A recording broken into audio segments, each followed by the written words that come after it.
Oké, die manne dreig my al oor 'n biltong videoetjie van hoe sny jy biltong van topside dat hy mooi lyk soos biltong.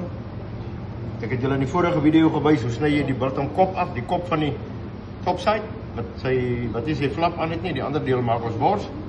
Dan gaan ek julle wys hoe sny ek die biltong. Nou kyk, as die topside op sy rug lê, dan het ons hom, hy lyk soos 'n D. Want is nou 'n derde van hom omtrent afgesny wat ons vir biltong gebruik. Die res van die topside het ons nou gebruik vir maalvleis en droëwors en boerewors. So, hier waar jy hom gesny het, dis die kant wat jy onder toe gooi. En dan al wat jy nou doen is jy wil hom gelyk sny.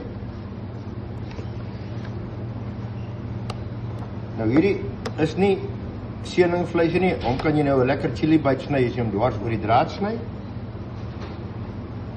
En al wat ons doen, hy moet op sy gesnyde kant lê. En dan sny jy nou jou biltong so dik jy hom wil hê. En as jy jou biltongkie gesny het, sal jy sien hier hou die flap op. Nou ek hou daarvan om my biltong reguit te sny.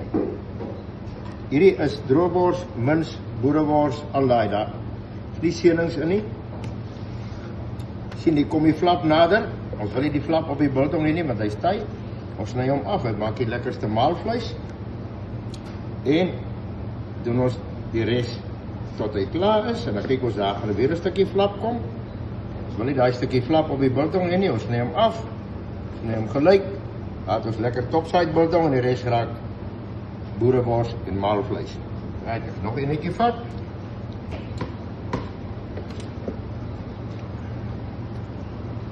Jy sal onmiddellik sien, hy het so dik kant vet aan die een kant. Die vet moet links of regs lê. So die vet moet nooit bo of onder lê nie. Hier het ons hom afgesny. Hier sit nog 'n stukkie flap, kan jy sien? Dan gooi ons hom op die afsnykant en ons begin eenvoudig sny hom lekker gelyk. Daar is 'n lekker biltong. Hy gaan bak toe. Sien, hier kom die flap alweer uit. Ons wil nie die flap aan die biltong hê nie. Ons sny hom af.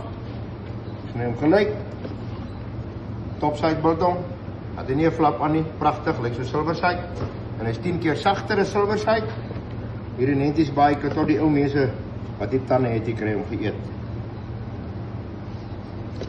So, daar's niks wat 'n mens van topside weggooi nie, omdat hy nie vol seenings is nie. Al wat ons met die offcuts doen, ons maak daarmee boerewors, droëwors, salami, chili bite en wat ons ook al wil. Maar dit is hoe ek topside biltong sny.